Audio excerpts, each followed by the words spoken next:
Hello class six, welcome back. अभी तक हमने एडिशन और सब्ट्रैक्शन वोल नंबर की हम पढ़ चुके हैं, उनकी प्रॉपर्टीज़ पढ़ चुके हैं। आज हम सीखेंगे मल्टीप्लिकेशन ऑफ वोल नंबर। और तो लेट्स स्टार्ट कि मल्टीप्लिकेशन सबसे पहले होती क्या है। मल्टीप्लिकेशन क्या होती है? It is a repeated addition. Repeated addition का क्या मतलब है? रिपीट यानी कि बार बार, एडिशन जोड़ना। अगर किसी नंबर को आपको बार बार जोड़ने की आवश्यकता पड़ रही है तो उससे बेटर क्या है, आसान क्या रहेगा कि आप वहाँ पर मल्टीप्लाई कर लो। कैसे? कि मान लीजिए 8 + 8 + 8 + 8 एंड +8 यानी कि 8 को 5 टाइम्स आपको ऐड करने की आवश्यकता पड़ रही है। तो उससे अच्छा क्या है कि आप 8 मल्टीप्लाई क्या कर दो 5, आपका आंसर क्या आएगा? सेम आएगा। जब 8 को 5 बार आप जोड़ोगे तो आंसर कितना आएगा? 40। और जब 8 की 5 से मल्टीप्लाई करोगे तभी भी आंसर कितना आएगा? 40। तो इसलिए आसान कौन सा है? 8 × 5 कर देंगे ना। तो यानी कि मल्टीप्लिकेशन की हमें आवश्यकता क्यों पड़ी? जब एक ही जैसे नंबर को हमें बार बार ऐड करने की आवश्यकता पड़ रही थी तो उसके लिए, उसको आसान बनाने के लिए हमने क्या किया, वहाँ पर मल्टीप्लिकेशन करना स्टार्ट कर दिया। क्लियर?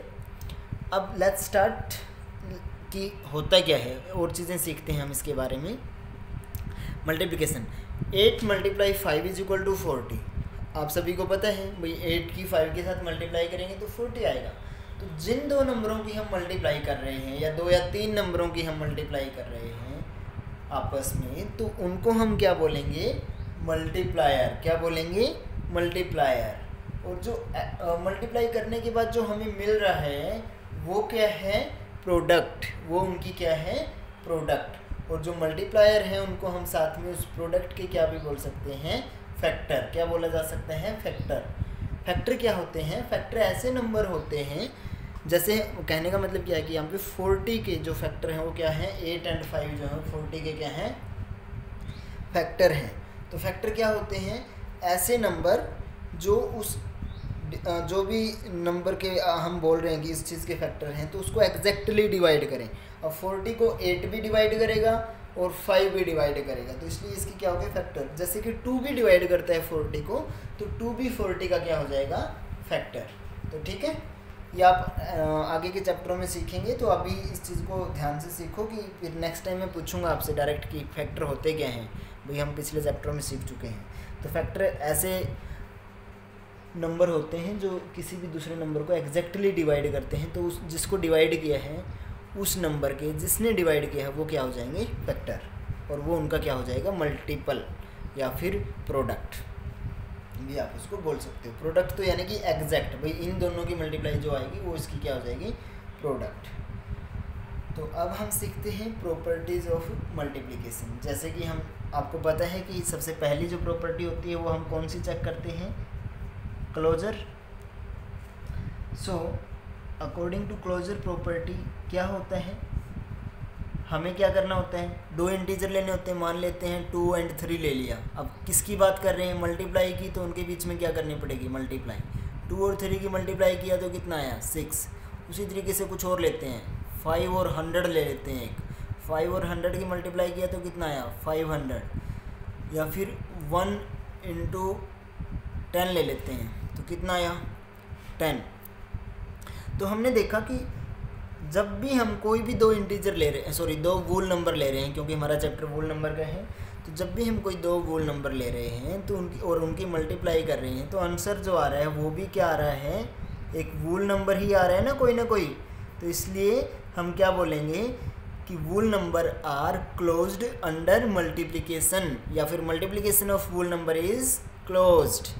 ठीक है, तो हम यहाँ पे क्लोज्ड है, मतलब मल्टीप्लिकेशन ऑफ वोल नंबर क्या है? क्लोज्ड है। सब्ट्रैक्शन के केस में ऐसा नहीं हुआ था। एडिशन भी क्या थी? क्लोज्ड थी। सेकंड प्रॉपर्टी कौन सी है? कॉम्यूटेटिव। अब बताइए कॉम्यूटेटिव प्रॉपर्टी क्या होती है? सीख चुके हो अब तो, 2 बार हम पढ़ चुके हैं एडिशन और सब्ट्रैक्शन में। कॉम्यूटेटिव क्या होती है कि 2 इंटीजर लेने होते हैं, हमें 2 वोल नंबर लेने होते हैं और भी वोल नंबर है। उसके बाद क्या है कि ए के ऊपर कोई भी हम ऑपरेशन लगाएंगे वो इक्वल होनी चाहिए बी के ऊपर वही ऑपरेशन ए के साथ लगाएंगे उसके, अब बात किसकी हो रही है, मल्टीप्लिकेशन की, तो यानी कि a मल्टीप्लाई बी इक्वल अगर आता है b मल्टीप्लाई a के, तब हम उसको क्या बोलेंगे, कॉम्यूटेटिव। तो आइए चेक करते हैं, 2 मल्टीप्लाई 3 कितना होता है 6।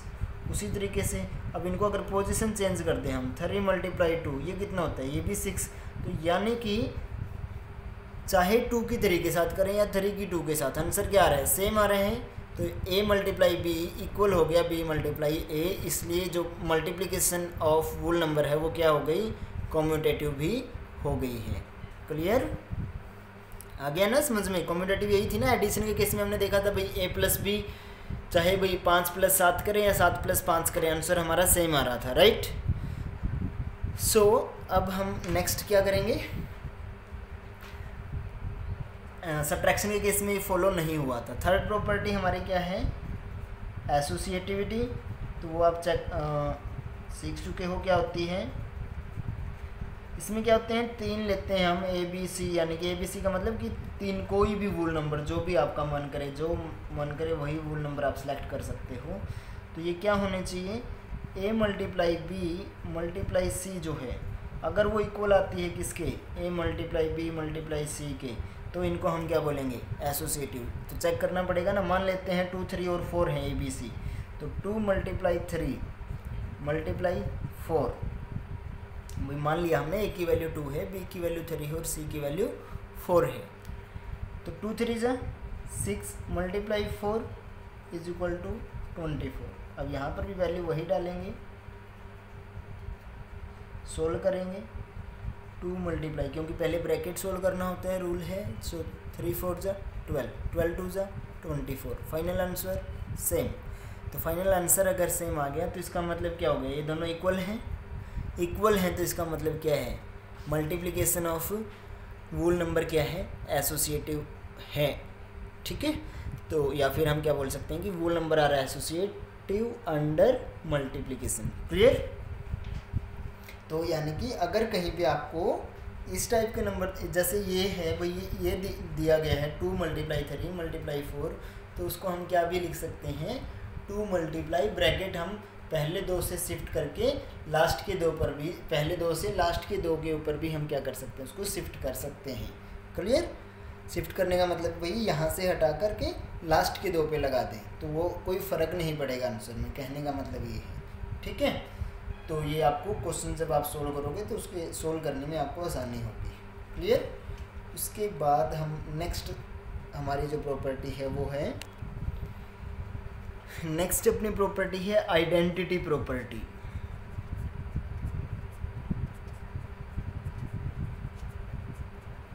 अब आइडेंटिटी प्रॉपर्टी के अकॉर्डिंग क्या होना चाहिए कि कोई भी इंटीजर हमने लिया है, मान लीजिए कि 4 हमने ले लिया, बात मल्टीप्लिकेशन की हो रही है, तो 4 की किसके साथ मल्टीप्लाई करें कि हमें आंसर 4 ही मिल जाए, आइडेंटिटी यानी कि इक्वल, बिल्कुल सेम। तो 4 की किसके साथ मल्टीप्लाई करेंगे 4 मिलेगा, 1 के साथ। 5 की किसके साथ करेंगे 5 मिलेगा, 5 1 जा 5 होता है, यानी कि तो 1 हर केस में क्या आ रहा है, 1 आ रहा है ना।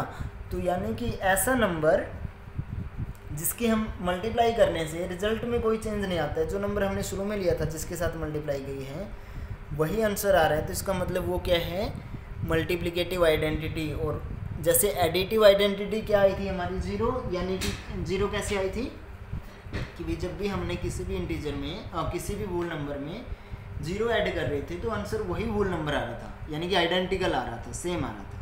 तो अब मल्टीप्लिकेशन की बात है तो मल्टीप्लिकेशन में भी आंसर सेम आना चाहिए, लेकिन करनी क्या है, मल्टीप्लाई है।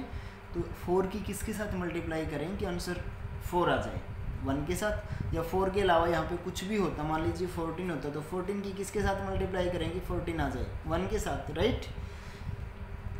तो 1 एक ऐसा नंबर है जिसकी किसी भी वोल नंबर के साथ हम मल्टीप्लाई करेंगे तो वहाँ पर सेम वही वोल नंबर आ जाएगा। तो यानी कि क्या हो जाएगा हमारा, 1 इज़ द मल्टीप्लिकेटिव आइडेंटिटी। हम क्या बोलेंगे, 1 इज़ मल्टीप्लिकेटिव आइडेंटिटी, क्लियर। इसके बाद नेक्स्ट जो हमारी प्रॉपर्टी है वो जीरो प्रॉपर्टी। ये प्रॉपर्टी हमारी 4th थी, फिफ्थ जो प्रॉपर्टी वो क्या है, ज़ीरो प्रॉपर्टी। ज़ीरो प्रॉपर्टी क्या है कि मान लीजिए हमारे पास कोई भी वोल नंबर है, कोई ए कोई वोल नंबर है, उसकी अगर हम ज़ीरो के साथ मल्टीप्लाई करते हैं तो आंसर ज़ीरो आता है। ए की वैल्यू चाहे कुछ भी हो, 1 की ज़ीरो के साथ करेंगे वो भी ज़ीरो आएगा, 2 की ज़ीरो के साथ करेंगे वो भी ज़ीरो आएगा, 10,000 की ज़ीरो के साथ मल्टीप्लाई करेंगे तो वहाँ पर भी आंसर हमारा ज़ीरो आएगा। तो यानी कि नंबर चाहे कितना भी बड़ा है कितना भी छोटा है, अगर उसकी हम ज़ीरो से मल्टीप्लाई करेंगे तो हमारा आंसर क्या आएगा, ज़ीरो आएगा। क्लियर? यानी कि या तो ज़ीरो की हम 4 के साथ करें वो भी कितना है, ज़ीरो, या 4 की ज़ीरो के साथ करें वो भी कितना है, ज़ीरो, क्योंकि 0 मल्टीप्लाई 4 या 4 मल्टीप्लाई 0 कौन सी प्रॉपर्टी है, a into B, B into A, दोनों इक्वल है ना। ये तो हम शुरू में प्रॉपर्टी कर चुके हैं कम्यूटेटिव।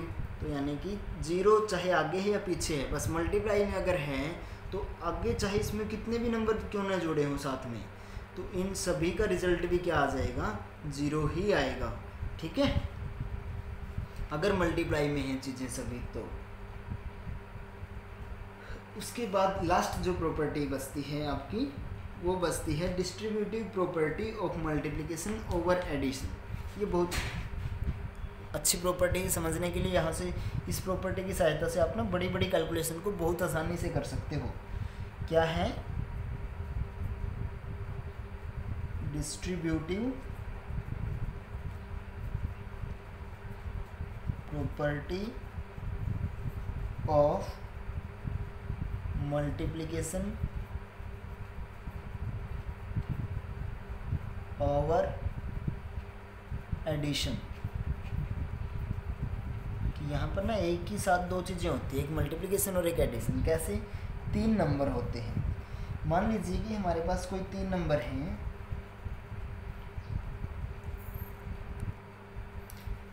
कोई 3 नंबर है ए बी और सी, ए बी और सी। अगर वहाँ पर इस टाइप से है कि a multiply B plus a multiply C, ये आपको सोल्व करना है। यानी कि एक ही नंबर की तो b के साथ जो मल्टीप्लाई है और उसी नंबर की c के साथ मल्टीप्लाई, और बीच में क्या है, एडिशन। तो हम क्या करेंगे, वहाँ से a को ना कॉमन ले लेंगे। कॉमन लेने का मतलब होता है कि मान लो कि दो चीज़ें यहाँ पर देखिए, एडिशन जो है ये इनको अलग कर रही है।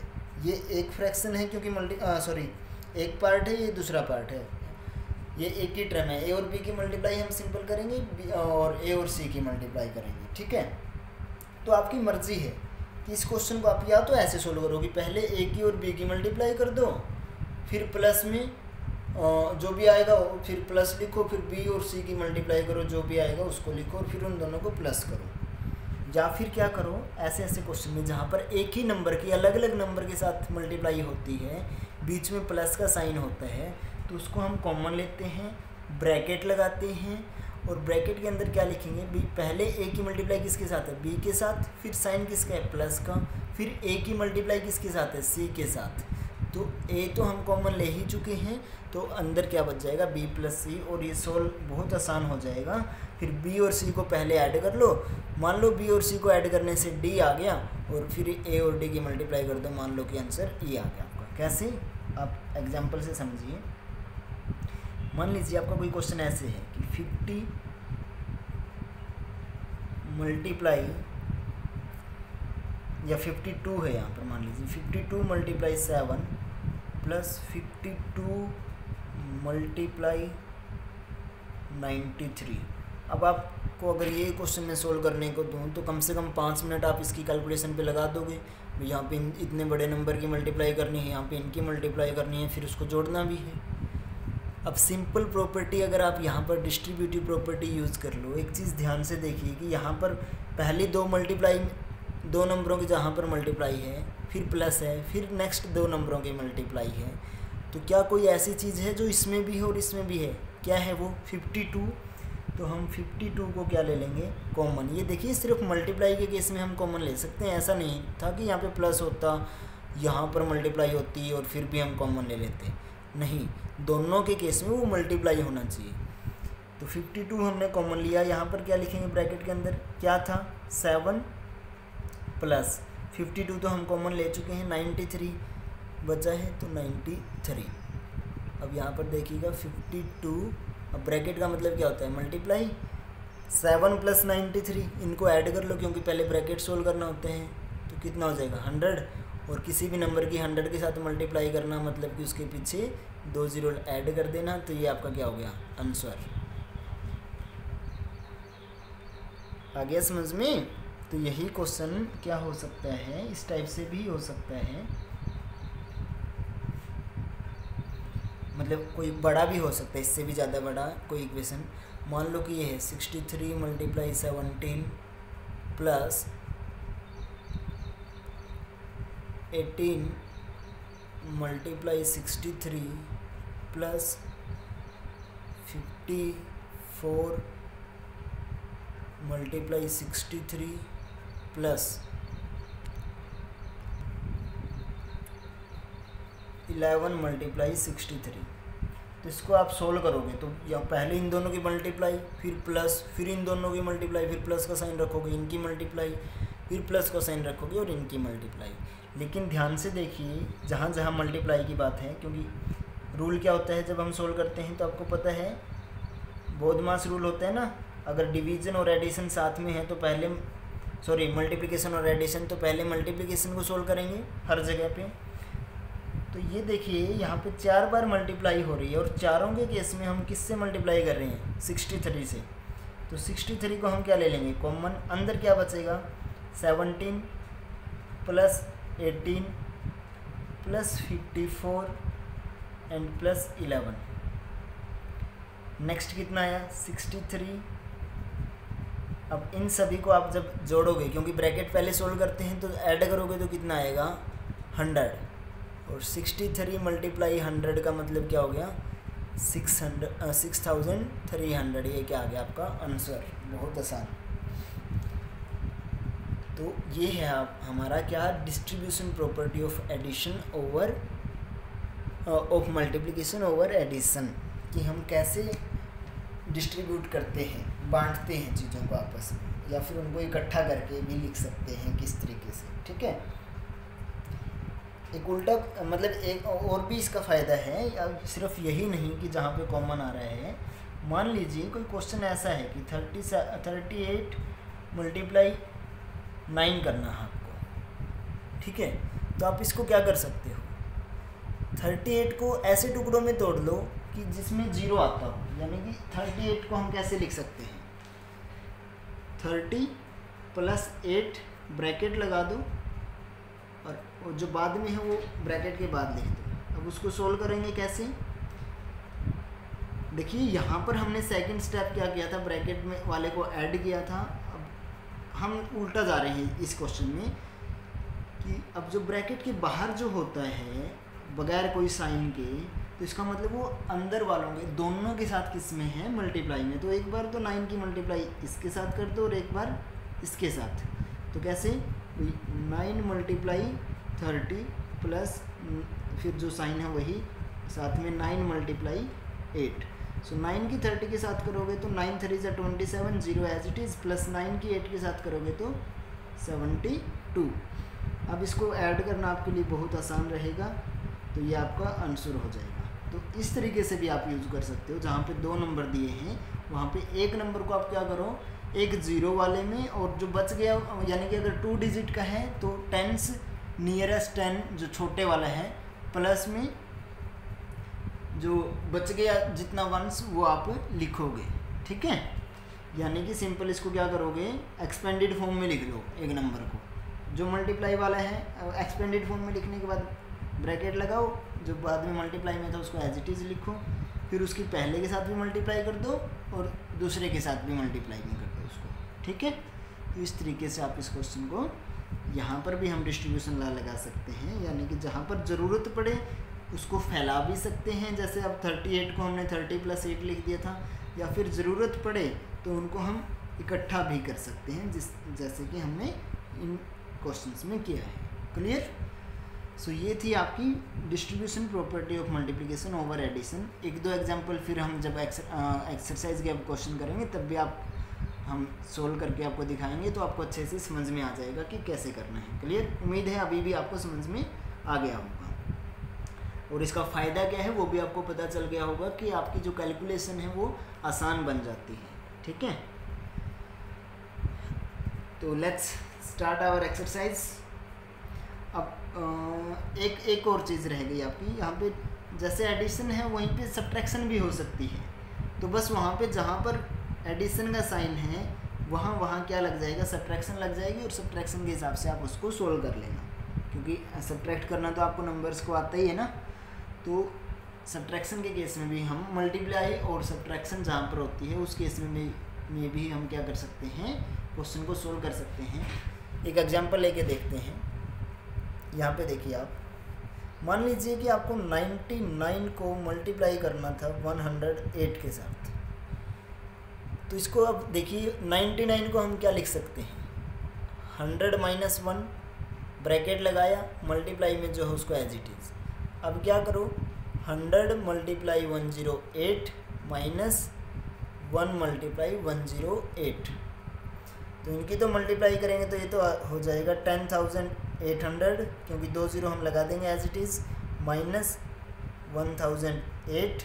तो अब सिंपल इसको क्या करो, आप सोल्व कर लो।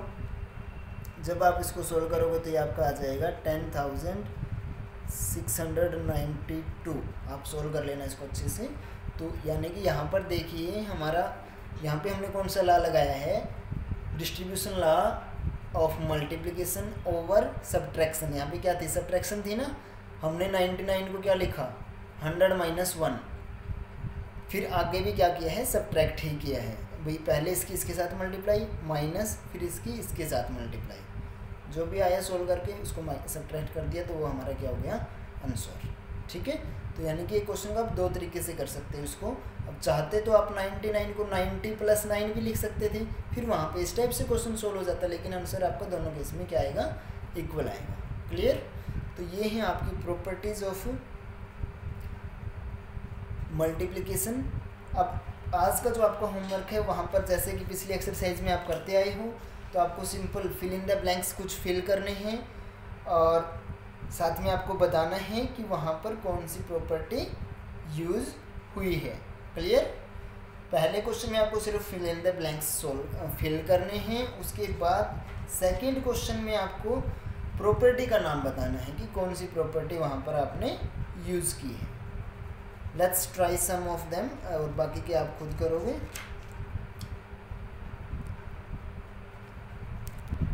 अब एक क्वेश्चन आपका दे रखा है कि 8396 × 1 इज इक्वल टू, अब हमने सीखा है अब 1, यानी कि 1 क्या है, मल्टीप्लिकेटिव आइडेंटिटी। किसी भी नंबर की 1 से मल्टीप्लाई करोगे तो जो नंबर है वही क्या आ जाएगा आपका आंसर। चेक करने की भी आवश्यकता नहीं है। फिर एक फिल इन द ब्लैंक्स जो है आपका वो कुछ इस टाइप से है कि 45 × 7 इज इक्वल टू 7 × वट। 45 की हम 7 के साथ मल्टीप्लाई करते हैं, वो इक्वल आएगा। 7 की किसके साथ मल्टीप्लाई करें, 7 तो यहाँ पर भी है, 7 यहाँ पर भी है, मल्टीप्लाई भी है, तो क्या बचा, 45 की आवश्यकता है ना, क्योंकि हमने सीखा है कि प्रॉपर्टी कैसी है, ये कौन सी प्रॉपर्टी बन गई। अब 45 × 7 इज इक्वल टू 7 × 45, कौन सी प्रॉपर्टी बन गई, कॉम्यूटेटिव ना, जहाँ पर हम चाहे भाई पहले को दूसरे से मल्टीप्लाई करें या दूसरे को पहले से मल्टीप्लाई करें, रिजल्ट तो सेम रहेगा। तो यहाँ पे आंसर कितना आ जाएगा, 45। उसके बाद नेक्स्ट एक क्वेश्चन है आपका 7 × 4 × 3 इज इक्वल टू 7 × -3। तो अब 3 नंबर है, मल्टीप्लिकेशन में है, पहले 2 के ऊपर क्या है, ब्रैकेट है। नेक्स्ट में क्या है, 3 नंबर हैं, एक का स्पेस छोड़ रखा है, और ब्रैकेट कहाँ पे, लास्ट के 2 पे हैं, उनमें से 2 नंबर मैच कर रहे हैं, तो इसका मतलब तीसरा भी मैच करेगा। तो a × b × c, bracket a b के ऊपर है, इज इक्वल टू क्या होता है, a × b, b की वैल्यू अब यहाँ पर क्या है 4 × c। कौन सी प्रॉपर्टी है, वैसे भी एसोसिएटिव, राइट।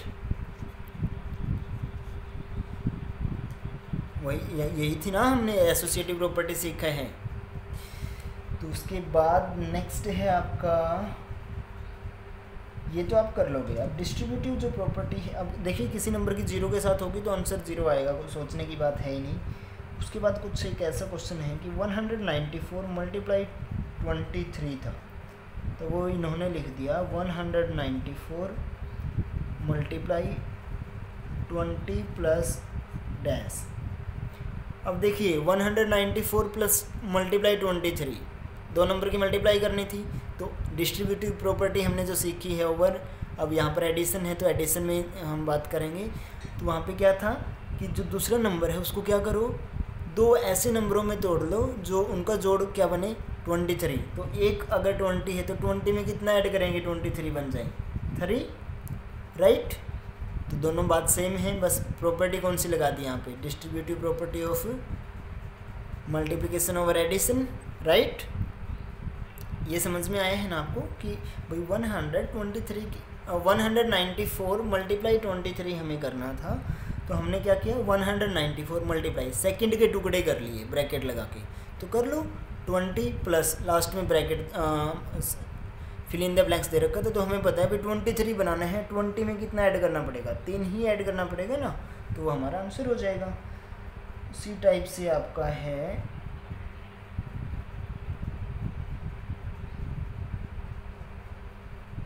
एक क्वेश्चन है आपका कि 12 मल्टीप्लाई 8 माइनस 5, तो इसको कैसे सोल्व करेंगे। नेक्स्ट देखिए यहाँ पे दिया गया है कि 12 multiply dash minus dash multiply 5, तो इसको सोल्व कैसे करेंगे। पहले की 12 की 8 के साथ भी मल्टीप्लाई, सो 12 मल्टीप्लाई 8, फिर माइनस है तो माइनस, फिर 12 की मल्टीप्लाई किसके साथ 5 की, तो यानी कि यहाँ पर क्या आ जाएगा 12। कौन सा लॉ है यहाँ पर भी, distribution law of multiplication over subtraction, clear. उसके बाद एक क्वेश्चन है आपका 89 multiply 302 is equal to 89 multiply 300 plus 89 multiply last में क्या, यहाँ पे 302 था तो उसके दो टुकड़े इन्होंने कर लिए भाई। 89 की एक बार तो 300 के साथ कर दी, साथ में प्लस का साइन लगा दिया, एक स्टेप छोड़ के नेक्स्ट वाला कर रहे हैं ये। तो इसके बाद यानी कि अब कितने की कमी है, 2 की और कमी है ना, तो 2 के साथ हम मल्टीप्लाई कर देंगे इसकी अलग से। यहाँ पर भी डिस्ट्रीब्यूशन लगाया है। तो इस तरीके से आपको बताना था, फिल इन द ब्लैंक्स करने थे, तो ये आप खुद कर मतलब आप करोगे। मोस्टली मैंने सॉल्व ही कर दिए हैं, 1-2 बचा होगा तो आप कर लोगे, नहीं होगा तो आप कमेंट बॉक्स में कमेंट छोड़ सकते हो कि सर ये पार्ट रहता है, आप दोबारा करवा दो कोई भी part. So that's it for today. Second question आप खुद करोगे बेटा, उसमें सिंपल क्या है, सोल्व सब कुछ कर रखा है, बस आपसे ये पूछा गया होगा वहाँ पर कि यहाँ पर प्रॉपर्टी कौन सी यूज हुई है। वहाँ पे आपको साइड में प्रॉपर्टीज़ के नेम लिखने हैं, इक्वेशन लिख करके जो भी दी है प्रॉपर्टी के नेम लिखने हैं। क्लियर। बाय बाय स्टूडेंट्स, कल मिलते हैं।